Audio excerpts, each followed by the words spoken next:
ভারতের পশ্চিমবঙ্গের মুর্শিদাবাদ জেলার বেলডাঙ্গা রেজিনগর এলাকায় বাবরি মসজিদের আদলে নতুন একটি বিশাল মসজিদ নির্মাণের ভিত্তিপ্রস্তর স্থাপনকে কেন্দ্র করে তৈরি হয়েছে ব্যাপক আলোড়ন। বর্ণাঢ্য আয়োজনে অনুষ্ঠিত এই শিলান্যাসে জড়ো হয় লাখো মানুষ। সকাল 10টায় পবিত্র কোরআন তেলাওয়াতের মাধ্যমে অনুষ্ঠানের সূচনা হয়।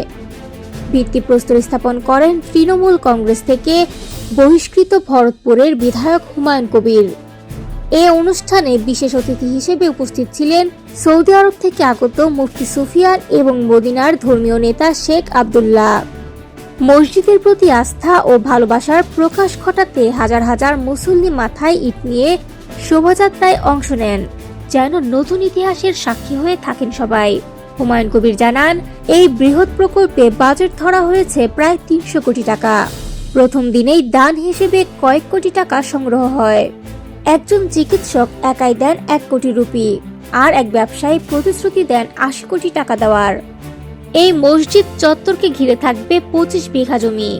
শুধু উপাসনালয় নয়, সেখানে নির্মাণ করা হবে কলেজ, হাসপাতাল, গেস্ট হাউস এবং সভাকক্ষ। এক কথায় একটি পূর্ণাঙ্গ ইসলামিক কমপ্লেক্স।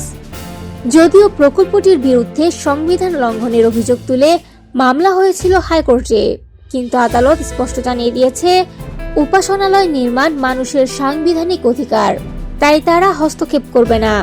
সমগ্র এলাকা নিরাপত্তার চাদরে ঢেকে রাখতে মোতায়েন করা হয় 3000-এরও বেশি বিএসএফ, কেন্দ্রীয় বাহিনী এবং র্যাপিড অ্যাকশন ফোর্স। সমাবেশে হুমায়ুন কবির বলেন, এই মসজিদের একটি ইটও কেউ সরাতে পারবে না। এটি মুসলমানদের অঙ্গীকার। 1992 সালের 6 ডিসেম্বর অযোধ্যার বাবরি মসজিদ ধ্বংসের স্মৃতিকে সামনে রেখেই এই দিনটি শিলান্যাসের জন্য বেছে নেওয়া হয়। আর এই ঘোষণার পর থেকেই উত্তপ্ত ছিল পশ্চিমবঙ্গের রাজনীতি।